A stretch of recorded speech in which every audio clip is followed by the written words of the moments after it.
The Academy displayed relics from lost civilizations. A human asked why her family crest was on one. Part 5. Whispers Across the Stars. The council chamber was completely silent as High Chancellor Vexera stood to announce the decision. Elena sat in the front row, her hands clasped tightly in her lap. Marcus sat beside her, offering silent support. Behind them, Krelvok, Miras, and Thok waited with equal anticipation. After extensive deliberation, Chancellor Vexra began, her silver fur catching the light. The Galactic Council has reached a decision regarding the Aethari discovery on Zanara 7. Elena held her breath.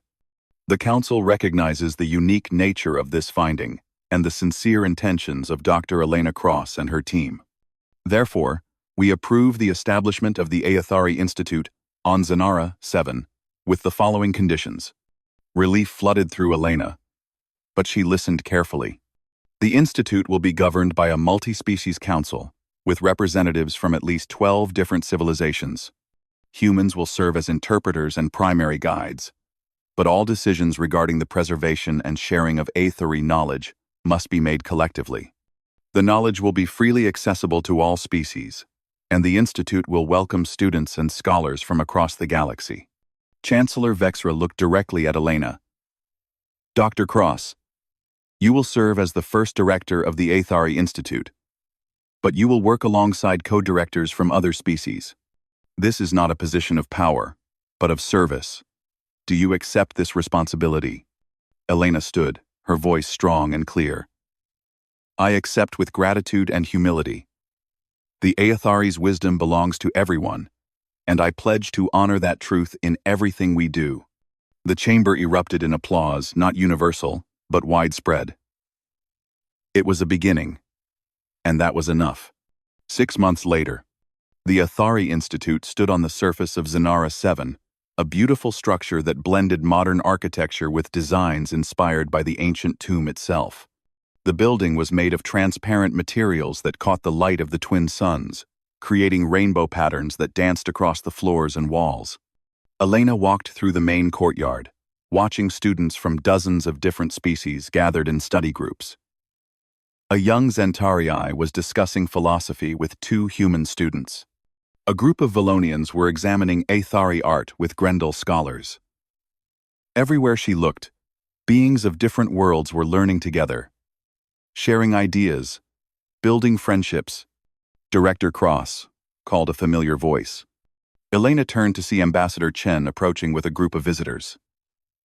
These delegates from the Outer Rim worlds have come to see the Institute. Would you give them a tour?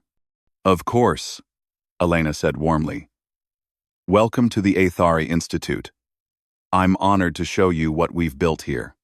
As she led the group through the building, Elena explained how the Institute operated. The main building housed classrooms, research facilities, and meditation spaces. But the heart of the Institute was still the ancient tomb itself, which remained open for those who wished to connect with the Aethari's original message. We've made a remarkable discovery, Elena told the visitors as they walked. More humans have visited the tomb, and each one hears whispers. But the messages are different for each person, personalized, as if the Aethari left many messages, not just one. She led them to the tomb entrance, where a young human woman named Sarah was experiencing her first connection with the Aethari crystals. Elena and the group watched respectfully as Sarah touched the glowing symbols, her eyes widening with wonder. What do you hear? Elena asked gently when Sarah opened her eyes. They're telling me about patience, Sarah said, tears streaming down her face. About how growth takes time, and that's okay. They're showing me their mistakes with rushing progress, and how they learn to value the journey as much as the destination. Elena smiled. The Aethari speak to what each person needs to hear. That's the beauty of their gift. A Quailoth delegate in the group raised a tentacle thoughtfully. So, the tomb is like a teacher that adapts to each student? Exactly, Elena confirmed. The Aethari understood that wisdom isn't one size fits all. Different beings, different species, different individuals. We all need different lessons at different times.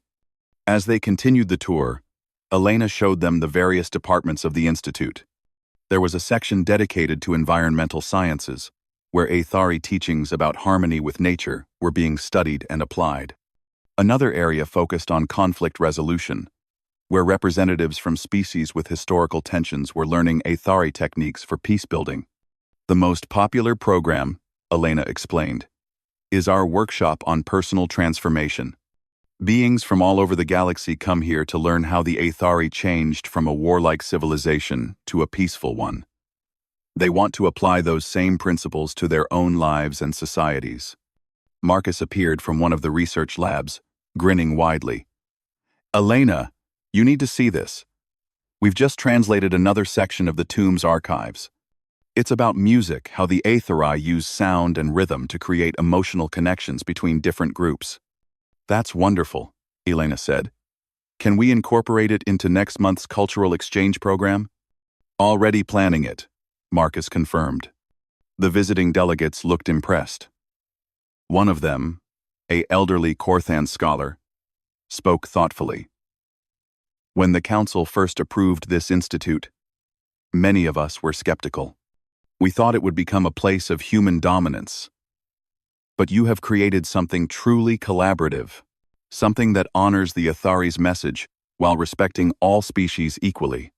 That was always the goal, Elena said. The Aethari didn't leave their wisdom for humans alone. They left it for anyone willing to listen, with an open heart and an open mind. As the sun began to set, casting orange and purple hues across the desert landscape, Elena stood on the Institute's observation deck. From here, she could see the entire complex, the modern buildings, the ancient tomb entrance, the gardens where students gathered, the landing pads where ships from countless worlds arrived daily. Krelvok joined her on the deck, his forearms crossed comfortably. You've accomplished something remarkable here, Elena. The Aethari would be proud. We've accomplished it together, Elena corrected gently. None of this would exist without support from you. Miras, Thok, Ambassador Chen, and thousands of others who believed in the vision. True, Krelvok agreed. But you were the bridge. You heard the whispers first. You understood what the Aethari were trying to tell us. Elena thought about that first day at the tomb entrance, when she had heard her name whispered from ancient stone. It felt like a lifetime ago, though only months had passed. I think the greatest lesson the Aethari taught me, Elena said quietly, is that our mistakes don't define us. Our scars don't have to be sources of shame. They can be sources of wisdom. Humanity's troubled history, our ongoing struggles, these aren't weaknesses. They're what make us capable of understanding and teaching transformation. You sound like a philosopher now, Krelvok said with something that might have been a smile. Elena laughed. Maybe I'm learning from 50,000-year-old teachers. As darkness fell, the Institute's lights came on, making the building glow like a beacon in the desert. Inside, students from across the galaxy were still studying, still discussing, still learning from the Aethari's ancient wisdom. Elena felt the whispers again, soft and peaceful, like a gentle wind carrying words from across time and space. Thank you for listening, the whispers said. Thank you for learning. Thank you for sharing. Thank you for carrying us forward with wisdom and compassion. You are becoming what we knew you could be. End. Elena closed her eyes and whispered back, Thank you for believing in us. Thank you for leaving us this gift. Thank you for reminding us that change is possible, that growth never ends, and that civilizations like individuals can always choose to become better than they were. The whispers faded into comfortable silence, but Elena knew they would return whenever someone with an open heart entered the tomb, ready to listen and learn. The Aethari had been gone for 50,000 years, but their legacy was alive and growing. Their wisdom was spreading across the galaxy, carried by beings of countless species who had come to understand a simple but profound truth. The journey toward becoming better never ends. and we walk that journey together." Elena smiled and turned back toward the Institute, ready for whatever tomorrow would bring. The stars above Zanara 7 shone brightly, and somewhere among them, she imagined the Athari, watching proud of what their message had inspired, pleased that their gift had found worthy hands. The ancient civilization had whispered her name, and Elena had answered. Now, the whispers echoed across the stars, carried by every being who had learned that mistakes could become wisdom, that flaws could become strengths, and that the greatest gift one civilization could leave another was simply this: hope. The research facility hummed with activity.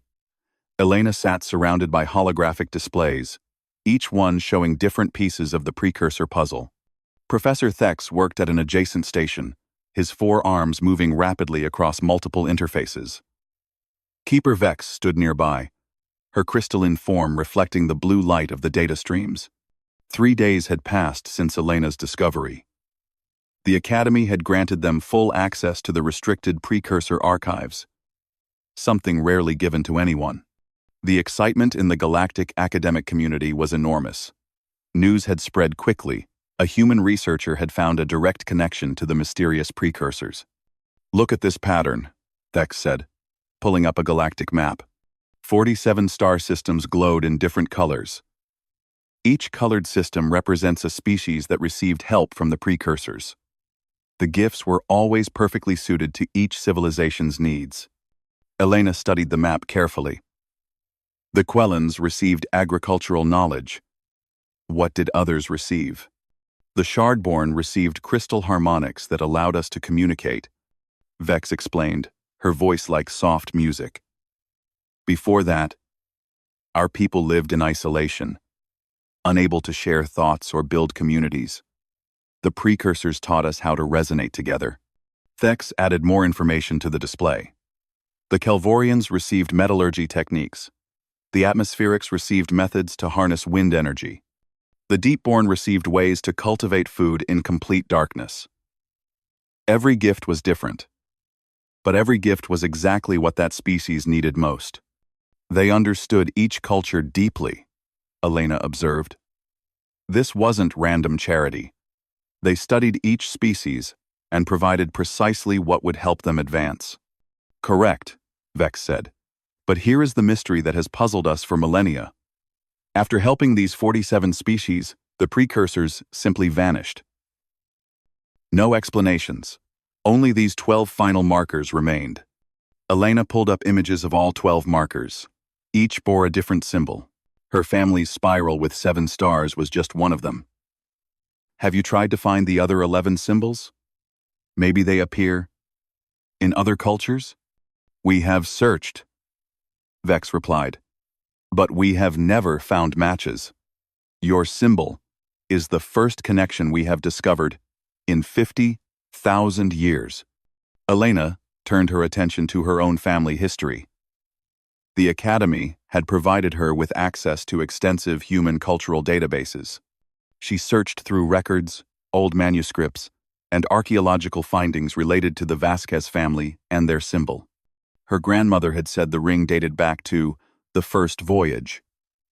Elena had always assumed this meant the first voyage across an ocean, perhaps during humanity's age of exploration on Earth. But now, a different possibility emerged.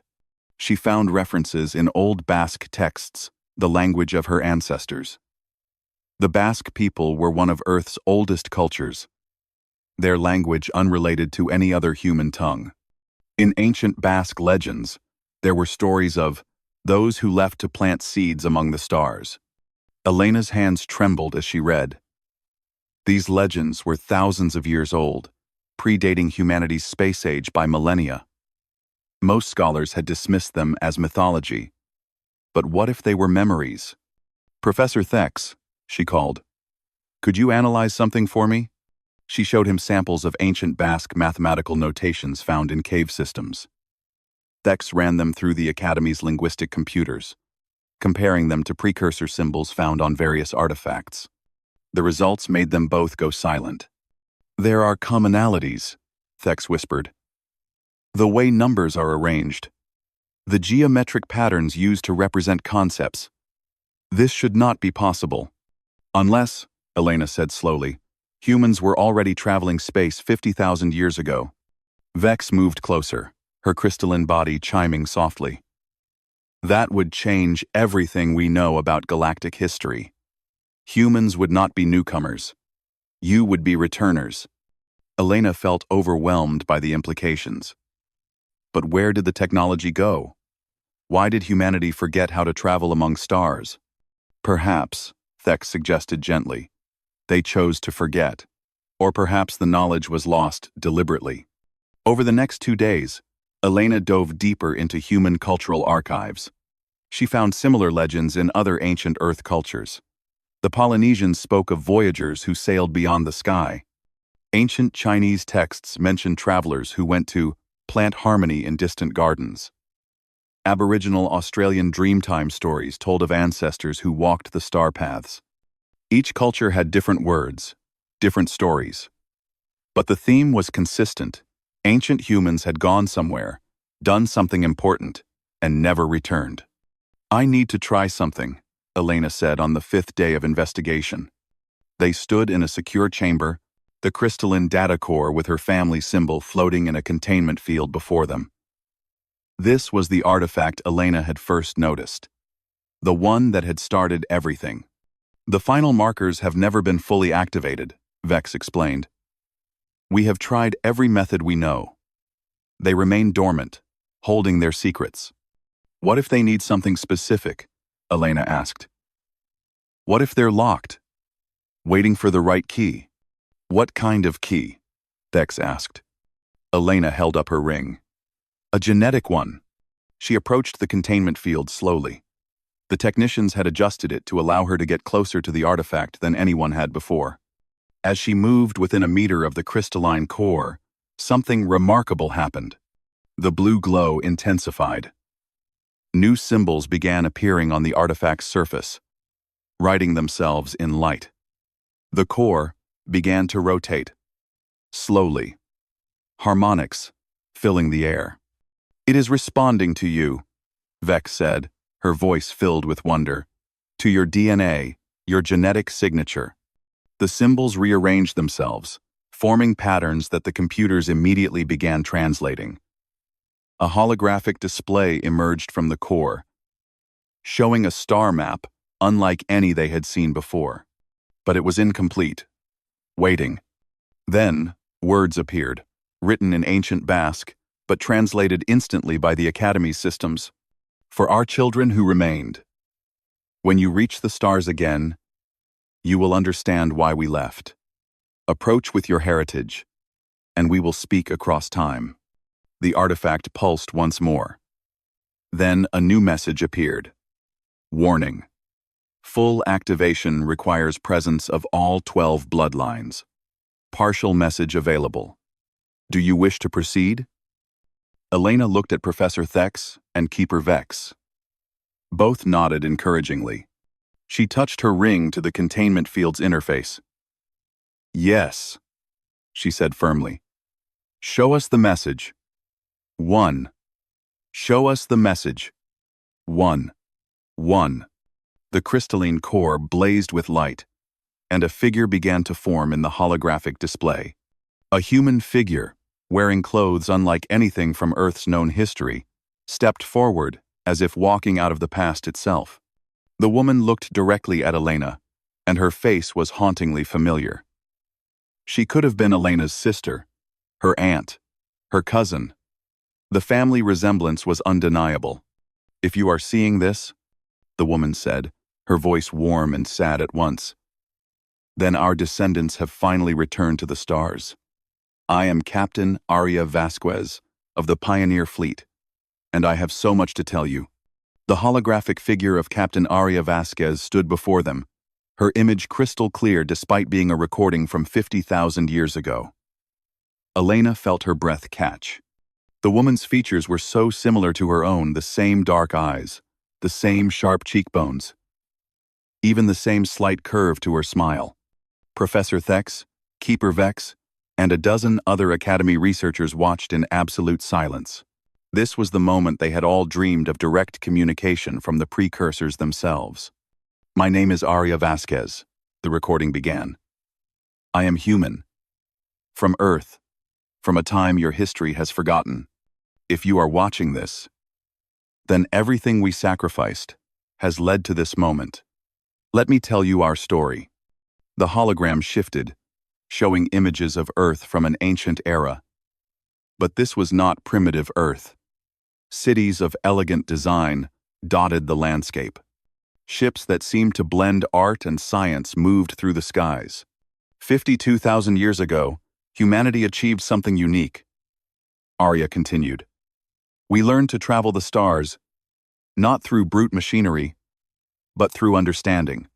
We developed consciousness-based navigation, using quantum connections between minds to fold space. Our technology was beautiful, clean, and completely integrated with our spirit." Elena leaned forward, mesmerized. This was impossible.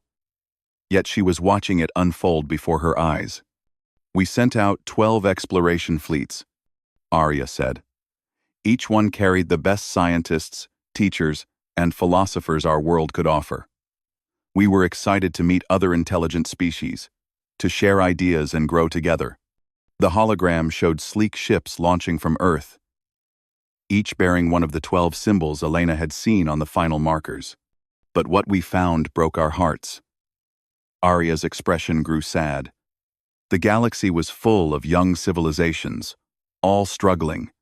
"We found the Quellans starving because their soil would not feed them. We found the Shardborn isolated, unable to communicate, each one living in lonely silence. We found the Kelvorians unable to craft tools, trapped in caves by their own limitations." Images showed various alien species in their primitive states, struggling with challenges that seemed impossible to overcome. "We held councils that lasted months," Arya continued. "What should we do? Some argued we should return home and leave the galaxy to develop naturally. Others said we should establish an empire, guide these species directly. But we chose a third path." Captain Arya's image showed her standing with other humans, all wearing similar uniforms marked with different symbols. "We decided to give everything away. Every fleet would dedicate itself to helping one or more species, providing exactly what they needed to thrive. But we would do so carefully, gently, ensuring we never controlled them. We studied each civilization deeply," Arya explained. "We learned their languages, their cultures, their dreams. Then we designed gifts specifically for them. For the Quellans, agricultural wisdom that fit their biology. For the Shardborn, crystal harmonics that matched their natural frequencies. For the Kelvorians, metallurgy that used materials from their own world." The hologram showed humans working alongside various alien species, teaching, sharing, and then quietly stepping back. "We spent 15,000 years on this mission," Arya said. 47 species received our help. We watched them grow strong, build civilizations, reach for the stars themselves. It was beautiful beyond words." Elena felt tears forming in her eyes. This was humanity's forgotten legacy, not conquest, but compassion. "But we faced a terrible problem." Arya's expression turned serious. "Our technology was powerful. In the wrong hands, it could be devastating. We had seen what happens when advanced weapons fall into unprepared cultures. We could not risk that." The hologram showed the 12 fleet commanders, standing together in discussion. "So we made the hardest choice of our lives," Arya said quietly. "We decided to destroy our ships, our consciousness navigation systems, everything that made us advanced. We would scatter our knowledge among the species we had helped, but we would never let our full technology exist intact." Images showed the beautiful ships being carefully dismantled, their components distributed or safely destroyed. "The 12 fleet commanders, my fellow captains, and I, we each chose to stay at hidden locations across the galaxy," Arya explained. "We built these archive stations, programmed with messages for the future. We encoded them to respond only to our descendants. But here's the truth that may surprise you, Arya continued, her eyes looking directly at Elena across the millennia. We were not all of humanity. Back on Earth, billions of our people continued living, developing naturally. We made a choice to separate our paths. The hologram showed Earth as the fleets had last seen it. We sent one final message to Earth, Arya said. We told them what we had chosen. We asked them to grow strong on their own, to reach the stars naturally, to learn all the hard lessons that make a civilization wise. We asked them to forget about advanced technology until they were ready to use it responsibly. Some families on Earth kept memories of us, Arya continued. They preserved symbols, legends, fragments of the truth. Your family, Elena, was one of them. Elena gasped.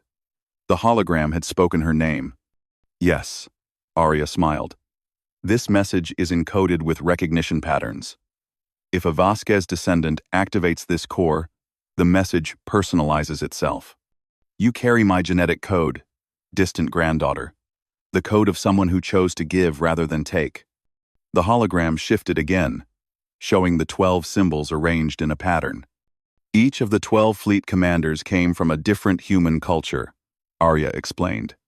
Basque, Chinese, West African, Polynesian, Aboriginal, Australian, Andean, Mesopotamian, Nordic, Mesoamerican, Central Asian, Arab, and Sub-Saharan African.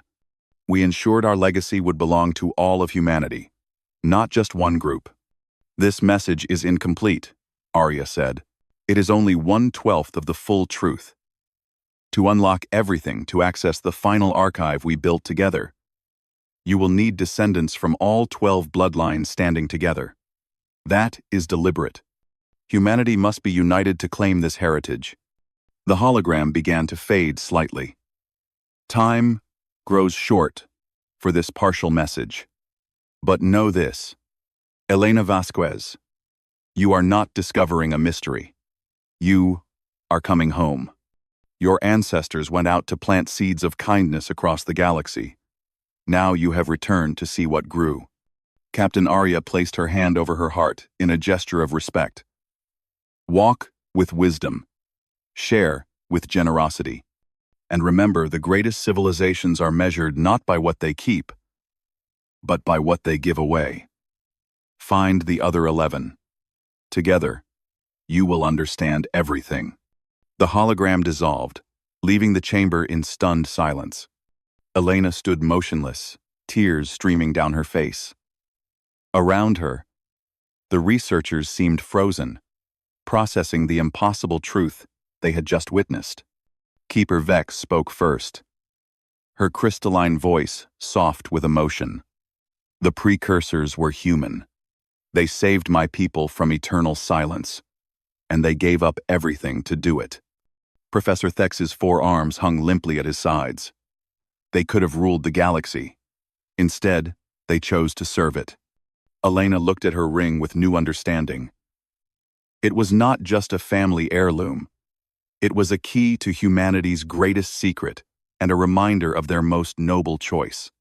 We need to find the others, she said quietly. We need to find the other 11 families. The Galactic Council Chamber was the largest gathering space in the known galaxy. Representatives from 200 species sat in circular tiers, each delegation positioned according to ancient protocol. The chamber could hold 10,000 beings, and today, every seat was filled. Elena stood at the center podium, feeling impossibly small beneath the massive dome. Keeper Vex floated nearby, her crystalline form catching light from the chamber's illumination system. Above them, holographic displays showed the recording of Captain Arya Vasquez, paused at the moment she had revealed her identity. Honored council members, Elena began, her voice amplified throughout the chamber. 3 weeks ago, I made a discovery that has changed everything we thought we knew about galactic history. The precursors who helped 47 species 50,000 years ago were not mysterious aliens. They were human. 1. Silence filled the vast space. Then, like a wave, Murmurs began spreading through the delegations. Some voices expressed shock, others disbelief, and a few carried notes of anger. The council speaker, an ancient deepborn named Chancellor Moros, raised one luminescent tentacle for silence. "This is an extraordinary claim, Dr. Vasquez. The evidence must be equally extraordinary." "I understand, Chancellor," Elena replied. She activated the holographic recording. For the next 20 minutes, the entire council watched Captain Aria's message.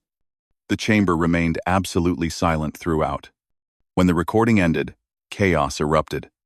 "This cannot be true," shouted a Calvorian representative, his metallic skin flashing with emotion.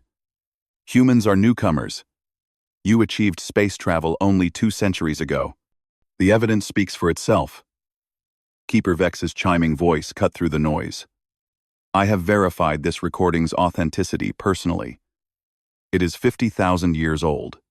The genetic markers in Dr. Vasquez's DNA match perfectly with samples taken from the artifact."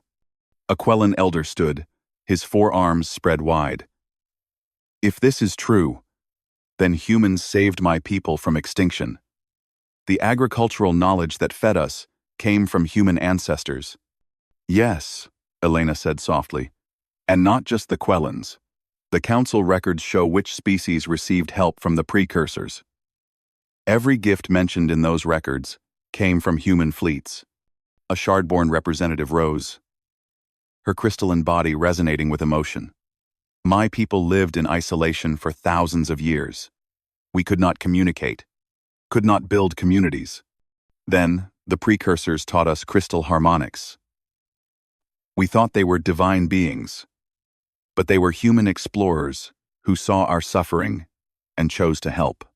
More representatives began standing, realization spreading through the chamber like sunrise. "The atmospherics received wind energy methods," one delegate called out. "The Deepborn received cultivation techniques for darkness," another added. "The thermal folk received heat management systems," a third voice joined. One by one, representatives from 47 different species stood, each acknowledging that their civilization's foundation had been laid by ancient humans who had given everything to help them. But not all voices were grateful. A representative from the Relics Confederacy, a species that had not been helped by the precursors, stood with obvious hostility. So humans decided which species deserved help and which did not. "You played favorites? You played gods with the galaxy?" Elena had anticipated this question. Captain Aria's logs, which we have partially accessed, explain this. The pioneer fleets helped species that were struggling with specific, solvable problems. They avoided interfering with species who were developing well on their own, or those whose challenges required them to find their own solutions for cultural growth. "Convenient explanation?" the Kralix representative sneered. "Perhaps," Elena acknowledged. "But consider this. The pioneers gave away their technology. They destroyed their ships. They exiled themselves forever. If they had wanted power or control, they could have simply ruled. Instead, they chose to disappear." Chancellor Moros spoke again, his deep voice thoughtful. "There is another question that must be addressed. Dr. Vasquez, you mentioned that Captain Aria's message was incomplete, that it required all 12 bloodlines to unlock the full archive." "Yes, Chancellor," Elena confirmed. "The 12 fleet commanders each came from different human cultures. Their descendants preserved symbols and legends across Earth's history, though most forgot their true meaning." 1. "Have you located these other families?" the Chancellor asked. Elena nodded. "With the Academy's help, we have searched human cultural databases. We found 11 other family lines that have preserved ancient symbols matching the final markers. Each family has legends of ancestors who left to plant stars." She activated a new display showing 12 symbols arranged in a circle. Beside each symbol appeared information about a different family line. "The Chen family in China, keepers of a jade pendant with this spiral pattern," Elena pointed. The Okonkwo family in West Africa, guardians of a ceremonial staff bearing this symbol. The Kahale family from Polynesia, who preserved this marking on traditional navigation tools. She continued through all 12 families. Each one had maintained their symbol through countless generations, not fully understanding its significance, but honoring their ancestors' command to remember. These families exist across all of Earth's continents, Elena explained. They represent humanity's diversity. The pioneers ensured that this legacy would belong to everyone, not just one culture or region. A human representative from Earth's delegation stood. Ambassador Chen, as fate would have it, was from one of the 12 families. My family has kept this pendant for as long as our records exist. My grandmother told me stories of those who taught the Sky Children. I thought they were fairy tales. They were memories, Elena said gently. Memories of a time when your ancestor, Captain Yun Chen, led a fleet to help species across 3 star systems. Ambassador Chen touched the jade pendant around his neck, his eyes filling with tears. All this time, we were remembering heroes, true heroes, who gave up everything. Not heroes, Elena corrected softly. Just people who saw others suffering and chose to help. That is what Captain Arya wanted us to understand. They were not special or divine. They were simply humans who chose compassion over conquest. The chamber fell quiet again. The weight of this revelation settled on everyone present. The entire galaxy's history had been rewritten in a single afternoon. Finally, Keeper Vex spoke. There is a practical matter we must address. Dr. Vasquez, what happens when all 12 families gather? What is in this final archive the pioneers created? I do not know, Elena admitted. But Captain Arya said it would help us understand why they made the choices they did. Perhaps it contains their complete records. Perhaps it holds more messages. Or perhaps it holds wisdom they wanted to share, only when humanity was ready to receive it. Chancellor Moros rose from his seat, a gesture that commanded absolute attention. The Galactic Council must deliberate on this matter. But I will say this now: if these revelations are true, and I believe they are, then humanity has been part of our galaxy far longer than we knew. You did not arrive 2 centuries ago. You returned. CNT. The 5. 9. 9. 9. 9T. He turned to address the entire assembly. Let us remember that the precursors, these ancient humans, had power beyond measure. They could have conquered us. Instead, they chose to serve us. That choice echoes through every civilization in this chamber. Perhaps that is the true lesson we must learn. The Chancellor looked directly at Elena. Dr. Vasquez, the Council grants you permission to gather the 12 families. We will provide resources and support. Whatever truth awaits in that final archive, the galaxy deserves to know it. Elena bowed respectfully. Thank you, Chancellor. We will proceed with wisdom and care. As the council session ended, representatives from the 47 species approached Elena one by one. Many thanked her. Some wept. Others simply wanted to shake the hand of someone who carried the bloodline of their civilization's saviors. But Elena felt no pride, only humility. Her ancestors had made an incredible sacrifice. Now, it was time to discover what final wisdom they had left behind. The search for the other 11 families had already begun. Soon, they would gather at the coordinates Captain Arya had provided. Together, they would unlock the last secret of the pioneers. And somewhere across the vast distance of time, Elena hoped Captain Arya Vasquez could somehow know that her message had been received, that her descendants had finally come home. The forge hung in space at the edge of the galaxy, a structure so ancient that nearby stars had been born and died since its construction. It resembled a massive crystalline flower, each of its 12 petals representing one of the pioneer fleets. 12 ships approached it slowly, each carrying one descendant of the original fleet commanders. Elena watched through her viewport as the other vessels moved into formation around the forge. Beside each human ship flew escorts from the Galactic Council, bearing witness to this historic moment. All 12 families are in position, Professor Thex reported from the communications station.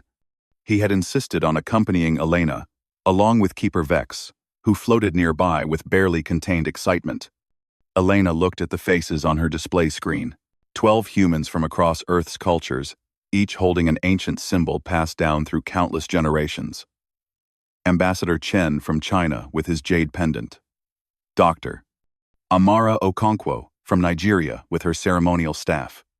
Kai Kahale from Hawaii with his navigation stone. Each face showed the same mix of nervousness and wonder. "This is it," Elena said softly. "Whatever our ancestors left for us, we are about to discover it together." As one, the 12 ships moved closer to the forge. The structure began to glow, responding to their presence. Light poured from each petal, and a doorway opened in the center, large enough for all 12 vessels to enter. Inside, the forge was breathtaking. The interior was a vast library, but unlike any library Elena had ever seen. Instead of books or data crystals, the walls were covered with living light, holographic records that seemed to breathe with information. The 12 ships docked at designated platforms, each marked with its corresponding symbol. As Elena stepped out onto the platform, she felt a deep vibration through the floor, as if the entire structure was waking up after a long sleep. At the center of the forge stood 12 pedestals arranged in a circle. Instinctively, each descendant moved to stand before one, their symbols matching the markings on each pedestal. "Place your heritage markers on the pedestals." A voice echoed through the chamber. It was Captain Arya's voice. But now, it seemed to come from everywhere, at once. Elena removed her ring and placed it gently on her pedestal. Around the circle, the others did the same, placing pendants, touching staves, setting down stones, and medallions. Each object had been carried across 50,000 years, kept safe by families who barely understood why, but honored their ancestors' wishes.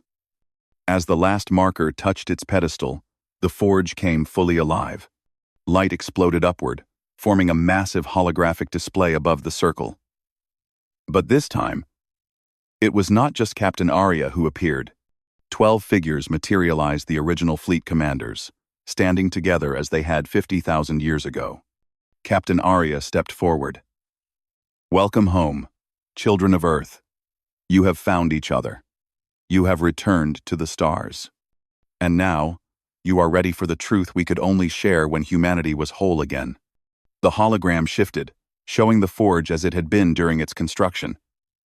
Hundreds of humans worked alongside some of the species they had helped, building this archive together.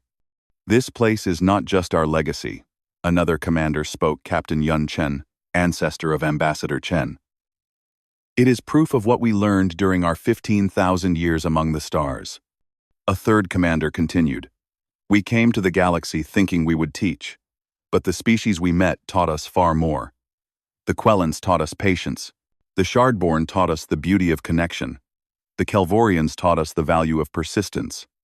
The holograms showed scenes of humans learning from the very species they were helping, sharing knowledge in both directions. "We realized something profound," Captain Arya said. "Advancement is not about one species rising above others. It is about all species rising together. Every civilization we helped made us wiser, kinder, more complete. Now. The display changed to show the difficult decision to destroy their technology. "When we chose to dismantle our ships, it was not just to prevent misuse," Arya explained. "It was because we understood that true progress cannot be given. It must be earned through struggle, through mistakes, through learning. We left Earth to your natural development," Captain Chen added, "because we wanted you to learn all the lessons we had learned. We wanted you to make your own mistakes, develop your own wisdom, and then return to the galaxy as equals, not as descendants of a superior power. The hologram shifted again, now showing the archive's true contents. The walls were covered with records of every species the pioneers had met, not just those they had helped, but hundreds of others they had observed and studied. This archive contains 50,000 years of observation, Captain Arya said. Methods of peaceful cooperation. Studies of how different species solve problems. Philosophies of dozens of civilizations. Mediation techniques that work across cultural boundaries. This is not technology. This is wisdom. Elena understood now. The forge was not a weapons cache or a treasure vault. It was a university of compassion, a library of understanding accumulated across millennia. We did not leave you instructions on how to live, another commander spoke. We left you tools for learning how to understand others. The galaxy is full of young species who will need help, just as those we aided needed help. But they need more than technology. They need patience, respect, and genuine care. Captain Arya's image looked directly at Elena and the other descendants. You 12 represent all of humanity because your ancestors represented all of humanity. We were not one culture imposing itself on others. We were Earth's diversity working together. That strength allowed us to understand so many different species. The Galactic Council has asked what we intended for this knowledge, Arya continued. The answer is simple. We intend for it to be shared freely, just as we shared everything else. Let every species that wishes to learn have access to these archives. Let them study how to help others without controlling them. Let them learn what we learned, that the greatest power is the power to give. The holographic commanders began to fade, but Captain Arya remained a moment longer. Elena Vasquez, and all who carry our legacy, you are not special because of your bloodline. You are special because you chose to seek truth, to honor the past, and to share what you learned. Those choices make you worthy heirs, not your genetics. She smiled warmly. Live well, give freely, and remember that the best civilizations are measured not by their power, but by their kindness. The hologram dissolved, leaving the 12 descendants standing in silent awe. Keeper Vex was the first to speak, her crystalline voice filled with emotion. This is the greatest gift any species has ever given to the galaxy. Ambassador Chen touched his pedestal gently. My ancestor helped others and asked for nothing. That is the example we must follow. Elena looked around at the vast archives surrounding them. Thousands of years of accumulated wisdom, freely offered to anyone who sought it. We should establish the Forge as a permanent academy, she said. A place where any species can come to learn methods of peaceful cooperation. Not to be taught what to think, but to learn how to understand each other. The other 11 descendants nodded in agreement. 3 months later, Elena stood before a new group of students at the Forge Academy. They came from 30 different species, some from civilizations the pioneers had helped, others from species that had developed independently. All had come to learn. The lesson you will learn here is simple, Elena told them. True strength comes not from what you possess, but from what you are willing to share. My ancestors learned this 50,000 years ago. Now we continue their work not by ruling, but by serving, not by controlling, but by understanding. She wore her family ring again, but now she understood its true meaning. It was not a mark of superiority. It was a reminder of responsibility to give, to teach, to help, and then to step back and let others find their own path. Through the Forge's windows, she could see the stars scattered across the galaxy. Somewhere out there, new species were emerging, facing challenges that seemed impossible. And here, representatives from dozens of civilizations were learning how to help them with wisdom and compassion. Captain Arya's voice echoed in Elena's memory. The greatest civilizations are measured not by what they keep, but by what they give away. Elena smiled. The legacy of the pioneers lived on not in monuments or power, but in every act of kindness, every offer of help, every moment when beings from different worlds chose understanding over fear. The first voyage had ended 50,000 years ago, but the journey of compassion it had begun would continue forever, carried forward by all who understood its simple, profound truth. In the end, the greatest treasure humanity had left the galaxy was not technology or knowledge. It was the example of choosing to serve rather than to rule, to give rather than to take, to lift others up rather than standing above them. And that legacy would shine among the stars for all time to come.